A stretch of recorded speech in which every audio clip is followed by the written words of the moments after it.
제가 지난 주간에 거의 한 열흘 정도를 거쳐서 제가 소위 이집트, 애굽이라고 하는 그런 국가를 다녀왔습니다. 이 이집트는 이스라엘 백성들이 430년 동안 그 고센 땅에서 그렇게 종살이를 하고 노예의 삶을 살았던 곳이기도 합니다. 그 고센 땅을 가봤어요. 다른 지역에 비해서 비옥했고 또 식물도 많이 자랐고 또 나무도 많이 있었고 기온이 북쪽이라 그래서 그런지 남쪽보다는 훨씬 더 시원한 그런 느낌을 받았습니다. 가는 곳곳마다 우상의 신전들이 있었어요. 그 우상의 신전들을 들어가면서 물론 돈을 내고 대가를 지불하고 들어가서 신전을 보는데 그 신전들이 아직도 그 몇천 년이 흘렀지만은 그 신전을 어느 정도 그렇게 옛 모습을 하고 있는 모습을 봤습니다. 그걸 보면서 저는 그런 생각을 해요. 이 한 국가가 이처럼 자기들의 그 문명을 꽃피우고 그 최대의 문명, 자신들 기준에서는 찬란한 문명이죠. 이런 문명과 문화와 종교를 가지고 있으면서 왜 이렇게 이 나라는 이렇게 못 살까? 왜 이 나라는 과거에 찬란했던 그 영광을 지금 재현하지 못하고 있을까? 그런 생각을 가지고 왔어요. 이스라엘 백성들이 애굽에서 종살이할 정도로 그 나라는 부강했고 보니까 그 이집트 애굽이라는 나라는요 북쪽에서부터 남쪽에 이르기까지 남쪽에서 북쪽으로 나일강이 그렇게 쫙 그렇게 뻗쳐 있는데 동서를 가르는 나일강이 그 물이 사막을 적시더라고요. 그 넓은 사막 땅을 애굽이 지금까지 유지할 수 있었던 것은 하나님께서 나일강을 주셨기 때문이 아닌가 그런 생각을 해요. 나일강의 유람선이 떠다니지요. 나일강의 풍부한 그 자원을 통해 가지고 많은 그러한 식물을 재배하는 모습들을 그렇게 봐왔습니다. 그리고 북쪽 카이로로부터 남쪽 아스완이라는 곳까지 기차를 14시간 타고 내려갔는데 우리나라 6, 70년대 기차만도 못한 그런 기차가 그 기차를 14시간 타고 내려갔어요. 덜컹거리죠. 2층 침대로 되어 있는데 제가 2층을 썼는데 너무너무 불편해요. 같이 가신 분이 이제 저보다 연배기 때문에 아래층 1층을 데리고 제가 2층을 썼는데 너무너무 불편해요. 거기다가 화장실은 제가 처음으로 경험해보는 화장실이었어요. 처음으로. 이렇게 열악한 상황에서 뭐가 좋다고 많은 여행객들이 이 여행 기차를 타고 여행을 할까? 저는 그런 생각을 해봤어요. 그 여행객들의 7, 80%가 한국 사람입니다. 이집트를 가보면 가는 곳곳마다 한국 사람들이 넘쳐나요.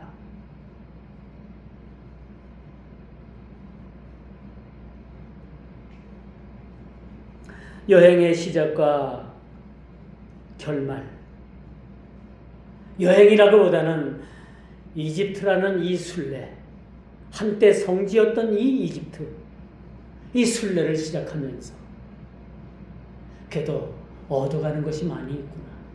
눈으로 보는 것이 너무나도 많이 현실적으로 또 신앙적으로 이것을 비교할 수가 있었음을 보게 되는 것입니다. 물론 그렇게 순례의 길에 여행의 길에 좋은 일만 있었던 것만은 아니에요. 저희를 담당했던 서울서부터 저희를 인솔했던 인솔자가 어떻게 얼마나 교회를 핍박을 하는지 말 한마디 한마디를 해도 교회를 걸고 오는 거예요. 가만히 보니까 이 사람이 이슬람 사람 같아. 이슬람 교도 같아. 터키에서 20년을 살았다고 보니까 아니면 그 와이프가 그 부인 되는 사람이 이슬람 교도든지 본인이 이슬람이든지 완전히 이슬람 입장에서 이슬람 대변인이에요. 그래서 마지막 날 예수 피난교회에서 제가 목사의 신문인 줄 알고 예수 피난교회에 대해서 설명 좀 우리 팀한테 해달래요. 그래서 제가 단칼에 거절을 했어요. 싫다. 안 한다. 그건 당신이 할 일이다. 당신이 가야 되니까 끝까지 해라. 제가 단호하게 거절을 했습니다. 왜 거절을 했겠어요? 기분이 상당히 나빴어요. 왜 이렇게 교회를 걸고 넘어가는지. 모슬렘, 이슬람이 최고라는 거예요. 이슬람.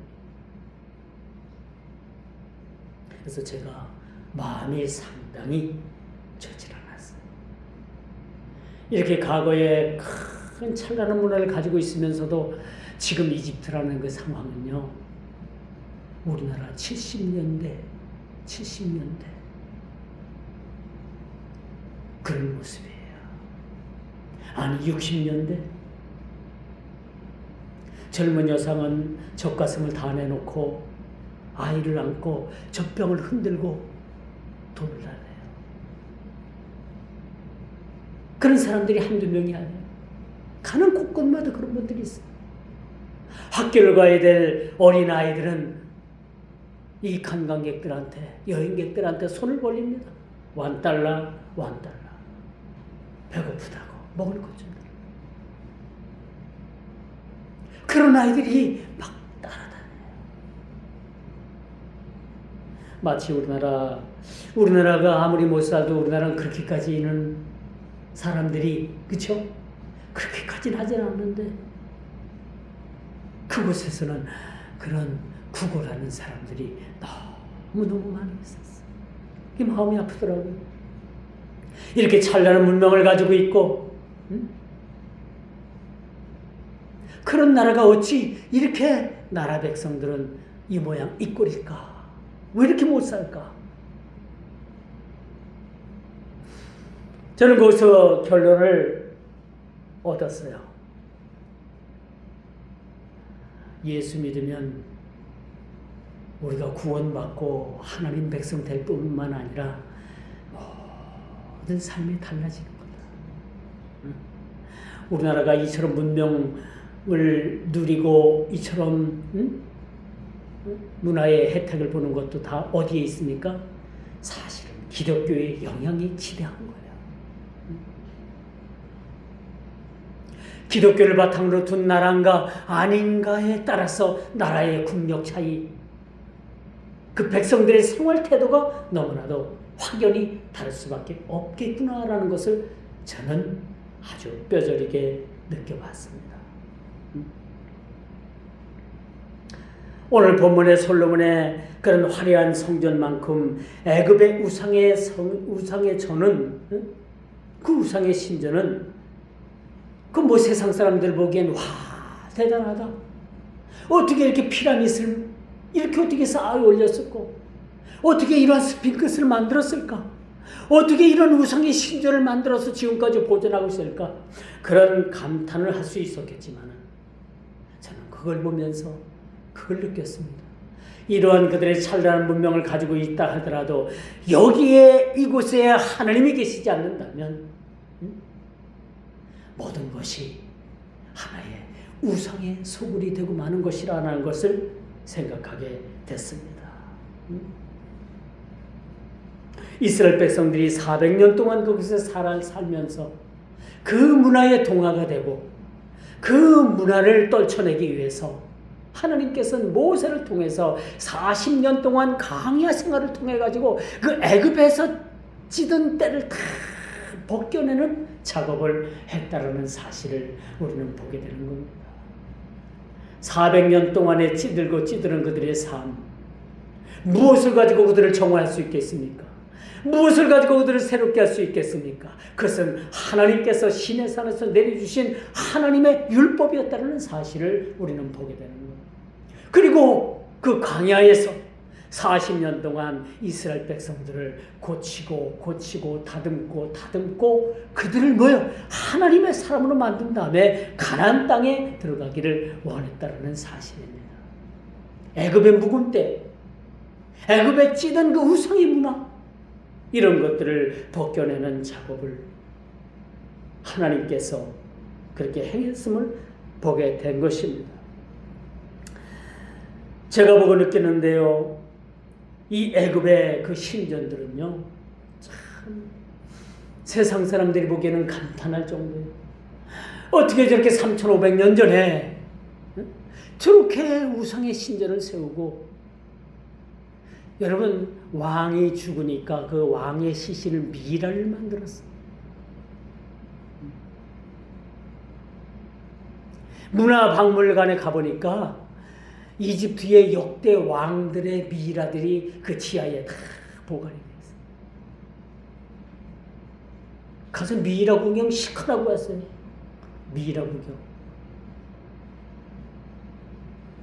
그 몇천 년이 흘렀지만 어떤 여왕, 왕비의 미라는요, 미라 자체가 얼굴도 엄청 예뻐요. 난 시신이 몇천 년 된 그 미라 시신이 그렇게 예쁜 시신도 처음이라고 생각해요. 물론 사진을 못 찍게 해서 그 사진에 못 담아왔어요. 못 찍게 합니다. 사진 촬영 못하게 합니다. 근데 머리카락도 어느 정도 살아있어요. 머리카락도 어느 정도 그냥 있어요. 그들이 시신을 보관하는 그러한 기술도 대단했습니다. 그런데 정작 애굽은 뭘 버리고 뭘 붙들었느냐? 그들의 신전을 붙들고 그들의 육신에 그런 썩지 않음, 미라를 만들어 가지고 그 미라를 통해 가지고 다시 영혼이 돌아온다라는 그러한 무모한 생각을 가졌어. 그런 생각 때문에 애굽은 하나님의 보호를 받지 못했지 않느냐, 그런 생각을 가져보게 되는 겁니다.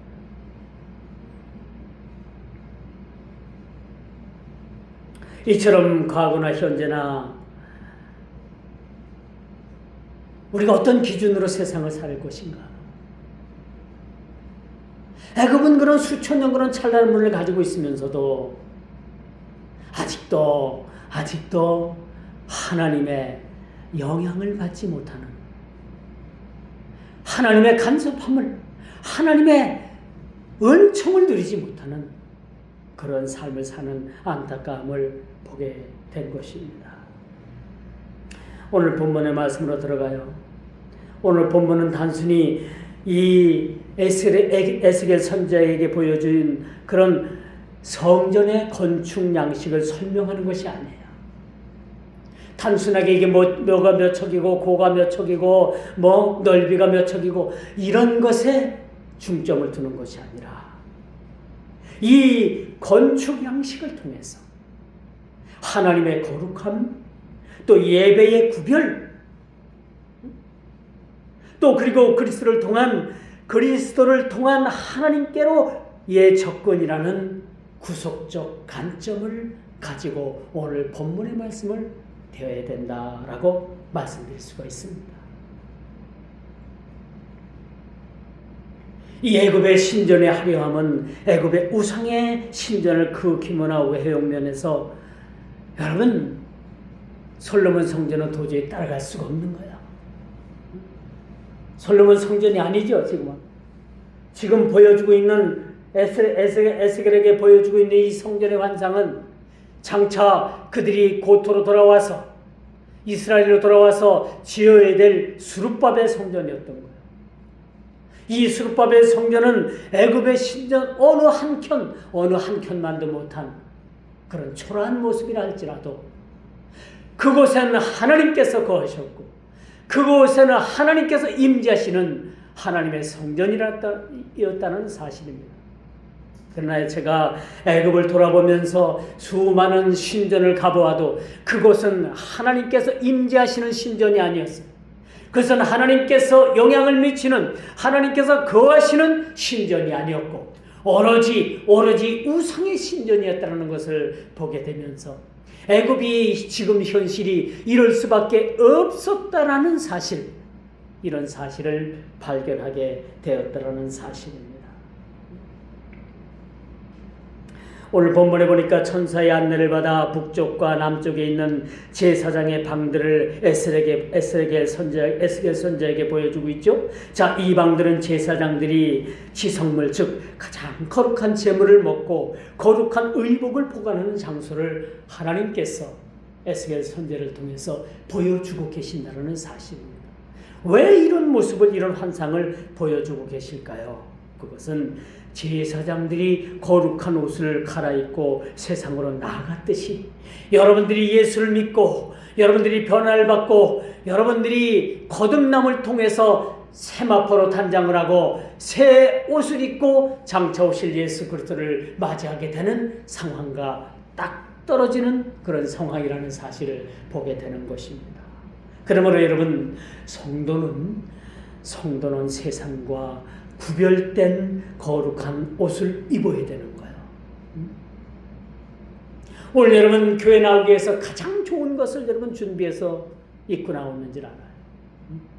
적어도 여러분 교회 나올 때는 예식장 갈 때보다도 더 좋은 옷을 입고 여러분 교회 나오는 게 맞아요. 이게 성경적입니다. 사실 제사장들이 입었던 옷은 거룩한 옷이에요. 장차 여러분들이 세마포로 단장해서 세마포 흰옷으로 여러분들이 단장을 해서 장차 신랑 대신 예수 그리스도를 맞이하는 그 상황도 여러분들이 가장 빛난 옷을 입고 예수 그리스도를 맞이하게 되는 것입니다. 오늘 거룩한 이 예배를 통해서 여러분들이 이 삼위 하나님을 만나기 위해서 여러분들 나왔습니다. 그렇다면 여러분들이 적어도 가장 좋은 옷, 가장 여러분들이 깨끗한 옷, 가장 마음에 드는 옷 입고 여러분 나와야 되지 않았겠습니까? 저는 적어도 그렇게 생각을 해요. 저도 오늘 양복을 바꿔 입고 나왔어요. 저 지난주에 입었던 양복이 아니라 다른 새 양복을 입고 나왔어요. 왜?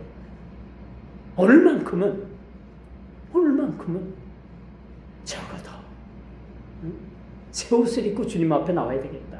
그런 생각을 가져보게 되는 것입니다. 이건 뭘 말해요? 세상과 구별된 거룩한 옷을 우리가 입게 되는 것입니다. 거룩한 옷을 입었다는 것은 우리가 거룩하고 구별되게 세상을 살아가야 된다는 그런 의무적 사항, 그런 조항이 우리 그리스도인들에게 주어졌다는 사실을 우리는 보게 되는 것이죠. 그러므로 우리 개혁주의 교회는요, 하나님의 주권을 늘 인정합니다. 하나님의 주권 아래 우리가 살아가게 되는 거죠. 그리고 교회의 순결을 우리가 지키면서 아주 중요하게 우리가 살아가게 되는 것입니다. 오늘 본문에 보니까 담장이 나오죠. 이 담장은 세상의 타락이 하나님의 성소에 침범하지 못하도록 막는 영적인 경계선이라는 사실을 우리는 말씀을 통해서 확인해 볼 수가 있어요. 그러면 우리 그리스도인들은요, 날마다 우리가 세상과 구별된 삶, 세상과 그런 경계선을 넘어서는 안 된다는 거죠. 세상이 아무리 화려하고 애굽의 문화가 아무리 화려하고 애굽의 신전이 아무리 그렇게 멋있어 보여도 우리가 영적으로 그것을 경계해야 되는 삶을 살아야 되는 것. 그들의 문화가 아무리 찬란하고 보기 좋고 먹음직하고 하더라도 우리는 결코 그 문화에 동화돼서는 안 됩니다. 그렇죠? 그 문화에 젖어서는 안 된다는 것입니다. 이번 여행에서 많은 사람들이 입을 딱 벌렸을 거예요. 이야, 피라밋을 보면서 이걸 어떻게 쌓았을까? 250m 이상 되는 그런 높이를 어떻게 쌓았을까? 옛날에는 어떤 기중기도 없고 어떤 현대적인 장비도 없는데 어떻게 쌓았을까? 이게 많은 사람들이 감탄을 했을 거예요. 야, 대단하다. 그렇지만 여러분, 대단할 거 없어요. 왜? 하나님의 행하신 일들을 보면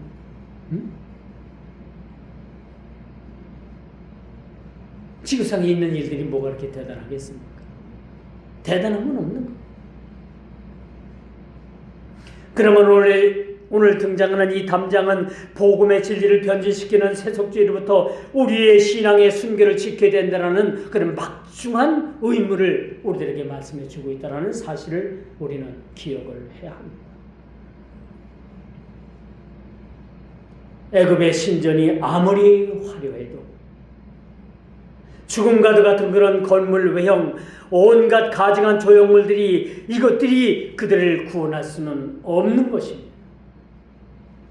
이런 화려함이 그들을 구원하지 못했어요. 그리고 그들은 어디에 온갖 신경을 썼는가? 무덤을 화려하게 만들었습니다. 피라밋이 처음에는 그 구왕조 시대에는 피라밋 속에 왕들이 들어가 묻혔어요.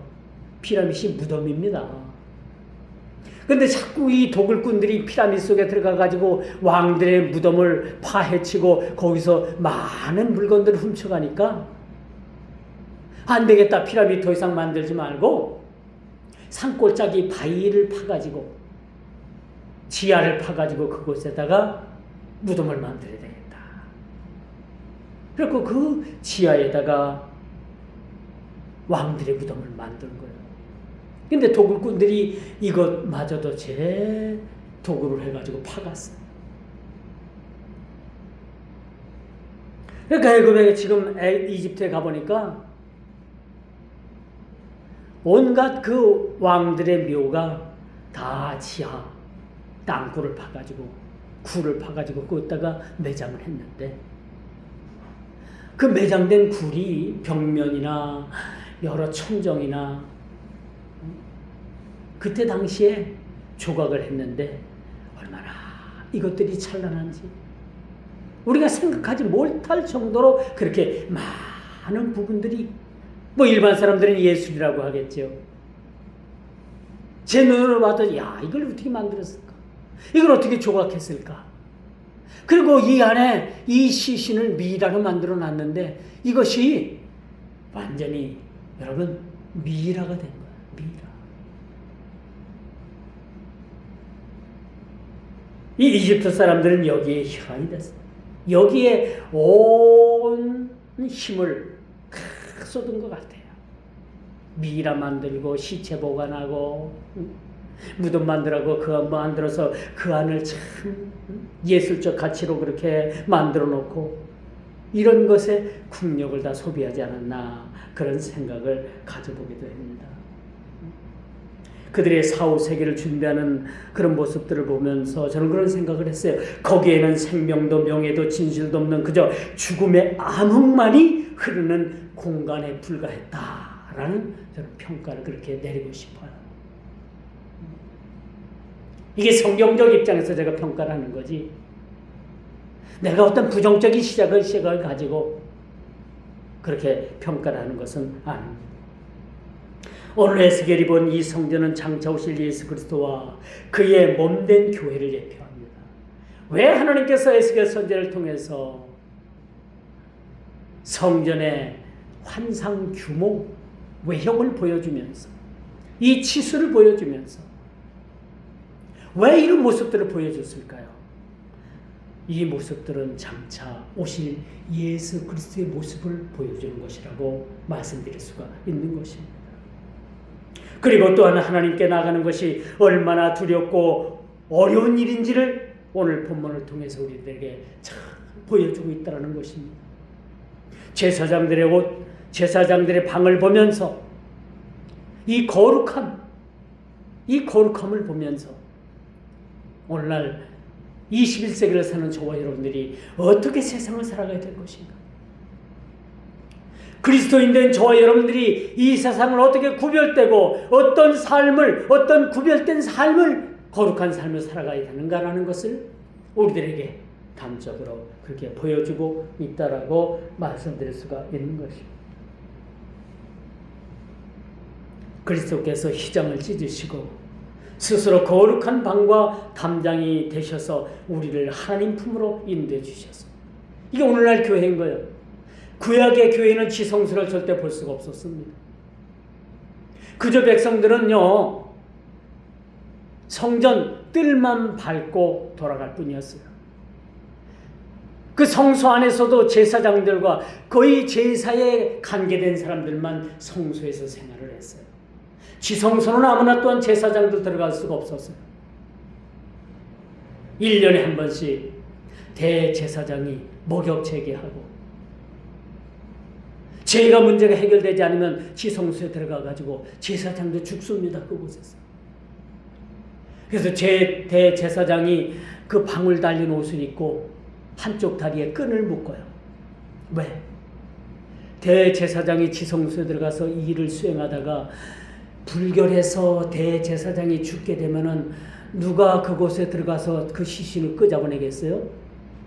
아무도 못 들어가는 거예요. 그러니까 그 다리 한쪽에 그 끈을 묶어가지고 딸랑딸랑 소리가 일정 시간 나지 않으면 바깥에서 그 끈을 막 끄잡아내서 그 시신을 바깥으로 끄잡아내는 거예요.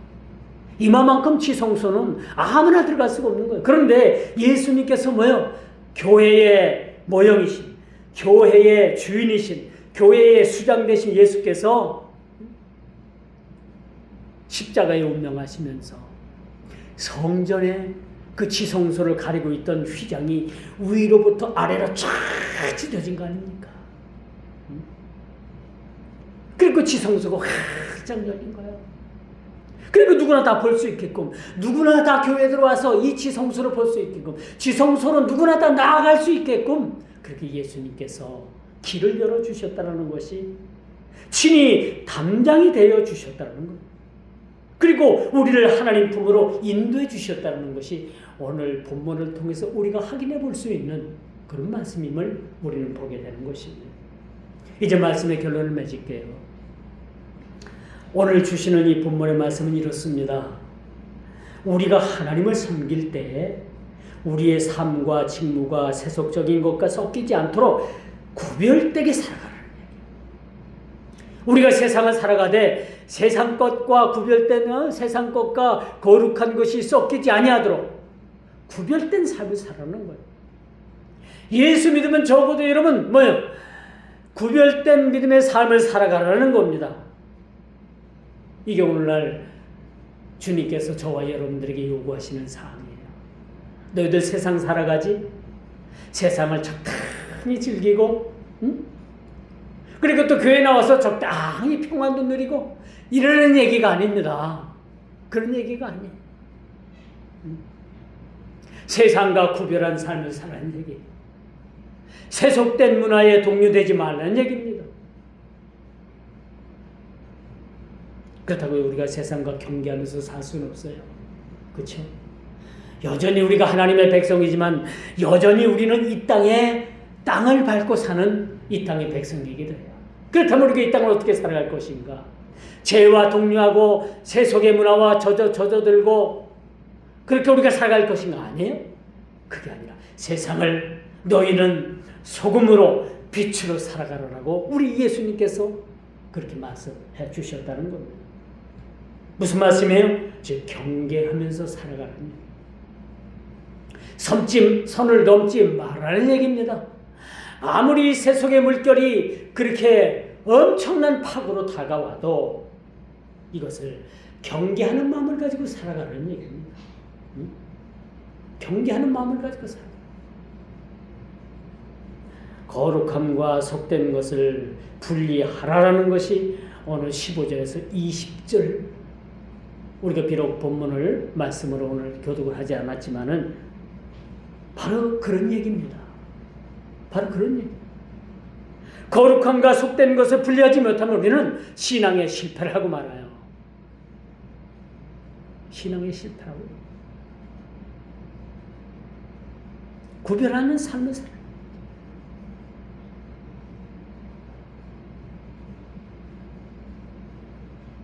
천사는 성전 바깥 담방 사방을 측량합니다. 아주 정사각형이에요. 이것을 합해 보니까 265m라고 현대적 그 메타로 환산이 가능하더라고요. 거대한 정사각형 성전을 보여주셨습니다. 이 성전의 의미가 뭐예요?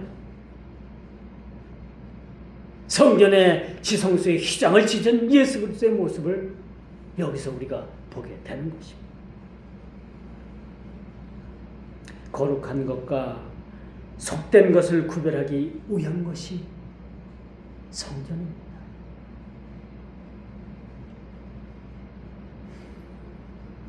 엊그제 부산의 세계로교회 손현보 목사님이 그 구치소에 계시다가 석방이 됐잖아요. 어찌 보면 이분도 하나님 앞에 산순교했다라고 말씀드릴 수가 있어요. 대한민국의 교회를 대표하고 목사를 대표해서 모든 성도들을 대표해서 이분이 십자가를 졌다고 저는 생각을 합니다. 지난 추석 무렵에 들어가서 이제 나왔다고 하니까 참 길면 길다라고 생각할 수 있는 시간이지만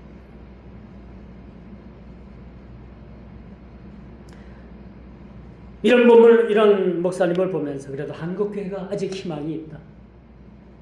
교회가 교회의 소리를 내지 못하고 교회가 세상으로 그 물결에 떠내려간다면 누가 세상을 구원하겠습니까? 교회마저 세상을 향해서 타락을 한다면 누가 이 죄악된 이 타락된 세상을 누가 구원하겠습니까? 오늘 에스겔 선지자는 저와 여러분들에게 이렇게 묻습니다. 저와 여러분들의 삶에는 거룩한 구별이 있습니까? 그렇게 물어봐요. 그렇게 묻고 계십니다. 지금 현재. 저와 여러분 삶에 거룩한 구별됨이 있습니까? 구별한 삶을 살고 있습니까? 적어도 그리스도인이라면 세상 사람들과는 뭔가가 달라야 되는 거예요. 그런 구별함이 있어야 되는 거예요. 세상 사람들과 우리 예수 믿는 그리스도인과 뭔가 다른 것이 아무것도 없고 뭐 구별됨이 없다면 이건 누가 한탄할 일이에요? 우리 예수님께서 한탄하신 일입니다. 내가 내 너를 위해서 피 흘려줬건만, 내 너를 위해서 몸을 찢기고 피 흘려줬건만은 그렇게 한탄하시지 않겠어요? 하나님께서는 우리가 세상 속에서 살아가되 세상에 동화되지 않는 거룩한 제사장 되기를 원하는 거예요. 너희는 거룩한 민족이라, 너희는 제사장들이라, 그렇죠? 그렇게 말씀해 주셨잖아요. 그러면 적어도 거룩한 나라고 거룩한 제사장이라면 우리가 구별된 삶이 필요하지 않겠습니까? 제사장들도 성소에 들어갈 때는 거룩한 의복을 갈아입고 성소로 들어가는 것처럼, 여러분들이 일을 할 때 작업복을 입고 일을 다 마친 후엔 여러분 뭐예요? 다시 평상복으로 갈아입듯이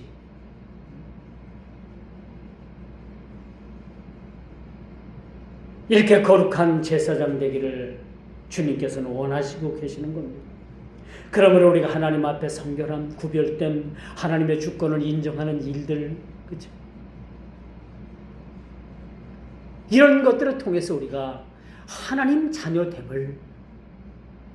자녀됨을 이런 구별된 삶을 우리가 살아가야 된다는 사실을 여러분 믿으시기를 주님의 이름으로 축원하면서 말씀을 맺도록 하겠습니다.